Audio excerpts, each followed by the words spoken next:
Hello and welcome to Cupcake Addiction's Giant Princess Castle Cupcake, where today I'm going to be showing you how to make this adorable giant cupcake that looks just like a princess castle, every little princess's dream.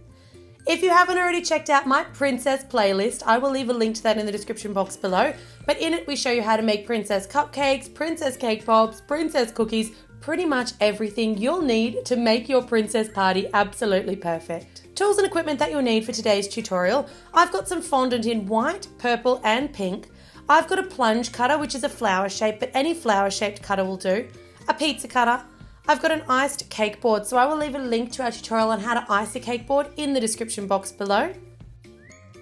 I've got some melted candy melts or coloured chocolate in pink and purple, and I've also got a little container of edible pearl sprinkles just to give a little bit of detail. I've pre-prepared our giant cupcake today using our Giant Cupcake Basics series, which I'll also link to in the description box below. I've used a pink cupcake case instead of a chocolate case, and I'll also be showing you in this tutorial how to turn that basic giant cupcake into a surprise piñata candy-filled giant cupcake. I've got some of our perfectly pipeable buttercream frosting in purple. I've got that in a disposable piping bag today, paired with a large open round piping tip, and I will link to our buttercream recipe in the description box below. I've got some cornflour, a little bit of tap water. My candy today, I'm using some musk flavoured Lifesavers. These are a pink Lifesaver with the hole through the middle. So if you can't find musk specifically, what you're looking for is a roll candy about this size that does have that hole through the middle. So you may need to have a think about what your equivalent might be depending on where you live. You'll need a toothpick. I've also got a paintbrush, a fondant rolling pin, a knife, a serrated knife, a spoon, and I've got a couple of miniature ice cream cones with the pointy tips. Off to the side, I've got a little bit of egg crate, and I've pre-made some little pink flowers using that little plunge cutter. I'll be showing you how to do that later in today's tutorial. So let's get started. The first thing that we're going to do is we're going to take that plain old regular cupcake and turn it into a surprise piñata. So carve it down as you normally would, and then you want to take a circle cutter. So I will leave dimensions for this circle cutter in the description box below. Basically, you want to carve out a circle, but you don't want to go right through the base of the cupcake.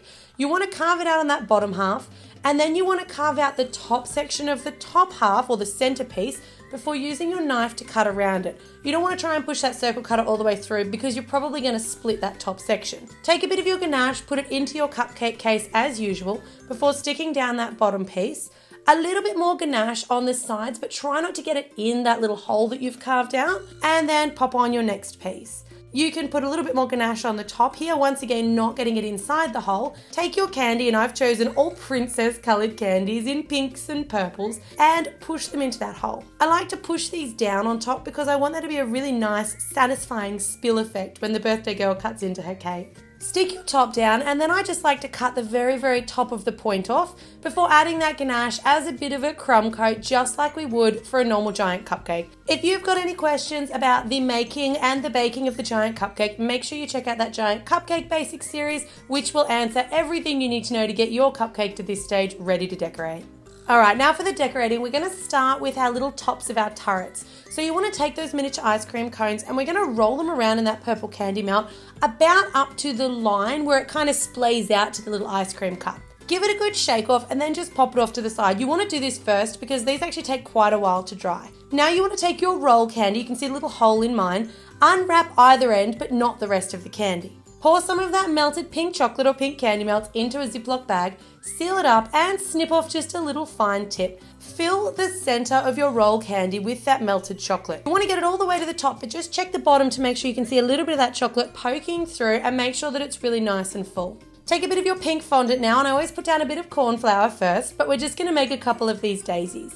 Using that plunge cutter, you just want to push down into your fondant, give it a plunge, and then release your flour. Pop it into the egg crate, and ideally these should be done about 4 to 6 hours in advance. That's just going to give them time to set, so they've got a bit of structure and a bit of shape before they go into your finished product. Take about a teaspoon of your melted pink chocolate, stick it on your cake board, and this is going to be used to glue your giant cupcake to the base. Using your piping bag and that purple frosting, you just want to do like a line around the rim and then use your knife just to smooth that down.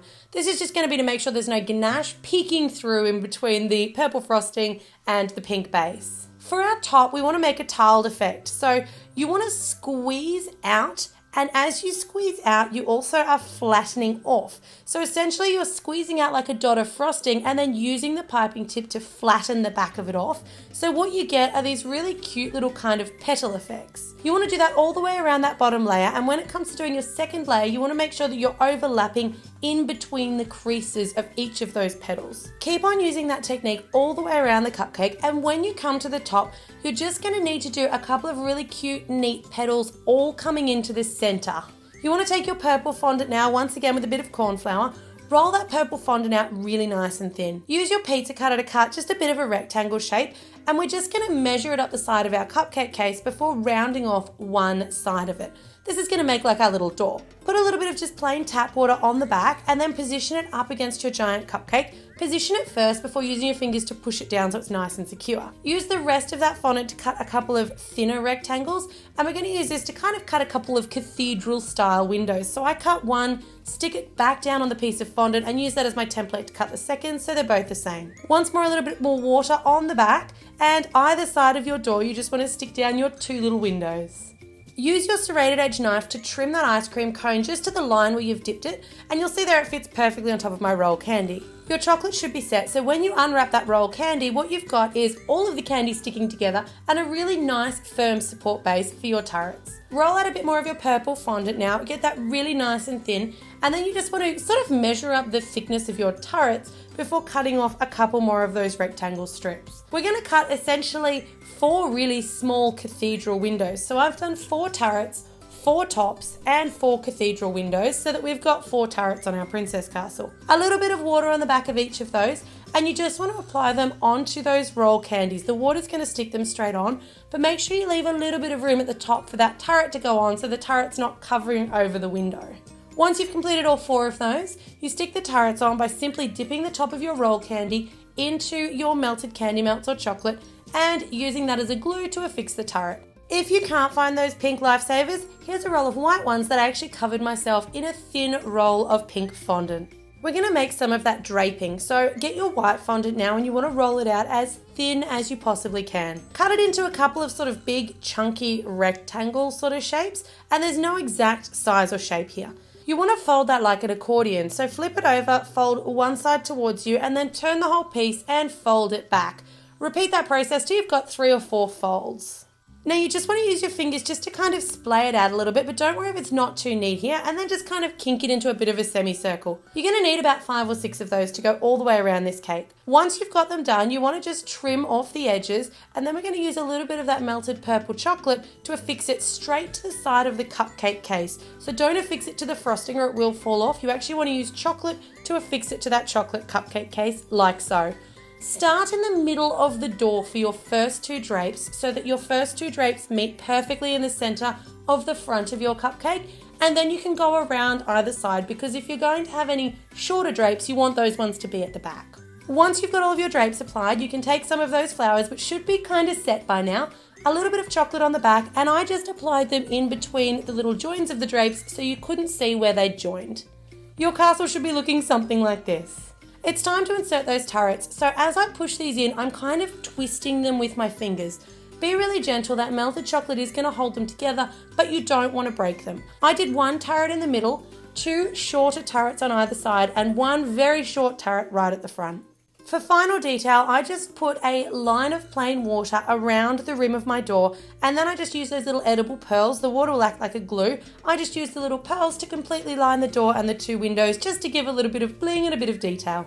My castle was still missing a little something, so I ended up cutting out a little love heart out of some of that pink fondant and sticking it to the front door. So there you've got your completed, absolutely gorgeous Princess Castle Giant Cupcake. If you're not already subscribed to my channel, make sure you subscribe to My Cupcake Addiction for 3 times weekly uploads, and as always, thanks very much for watching.